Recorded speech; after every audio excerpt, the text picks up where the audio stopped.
Or look at Brazil and what's happened to them in the last 10 years since they had what was known as a peaceful revolution in 1964. Well, Goulart was president, was overthrown by the military, right? Correct. That's correct. But today, if you're not familiar with it, and I've been to Brazil and I've studied it in great depth, they have a very unique advance, in my opinion, in how to operate in a country such as South America.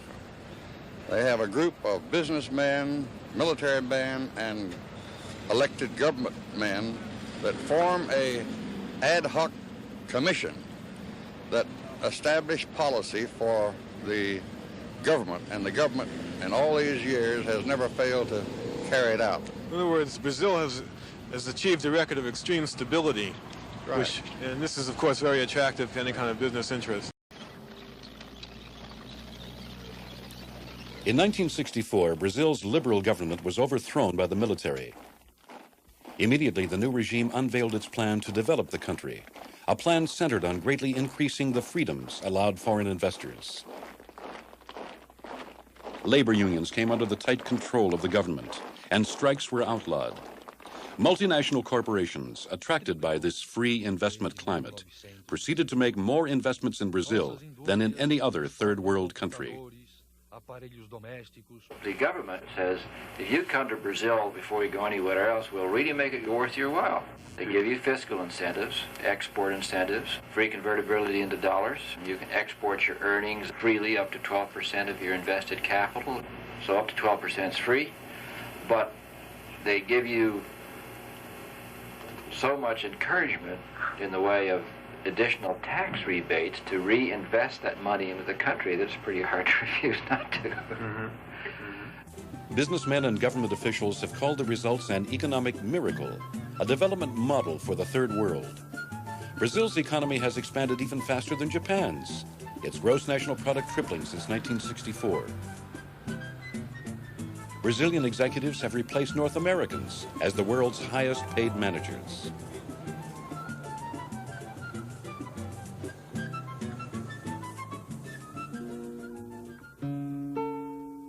But despite the tripling of Brazil's gross national product and a growing segment of well-off consumers, the real income of the poorest 80% of the population has been steadily dropping. 1/3 of the people have had tuberculosis.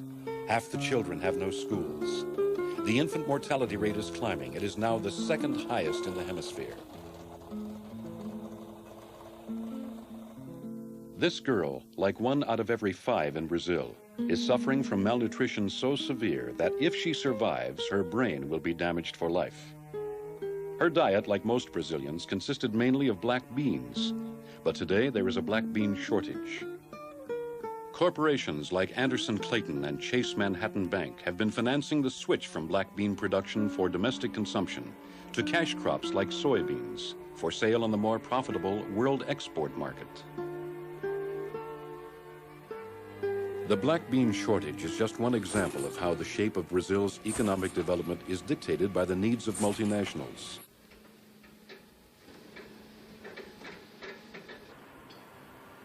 Multinational corporations control 80% of Brazil's TV and radio industry. 60 Brazilian electronics firms were either driven out of business or taken over by their foreign competitors. Multinationals now control 60% of heavy machinery, 90% of pharmaceuticals, 100% of tire and rubber production, 95% of auto production. Multinational corporations have focused production on goods for export and luxuries for the small class of well-off consumers. Electronic appliances, autos, TVs, sugar, coffee. Production of these goods has greatly increased since the multinationals came to Brazil. But production of basic necessities, housing, clothing, and food for the majority of the people has remained stagnant.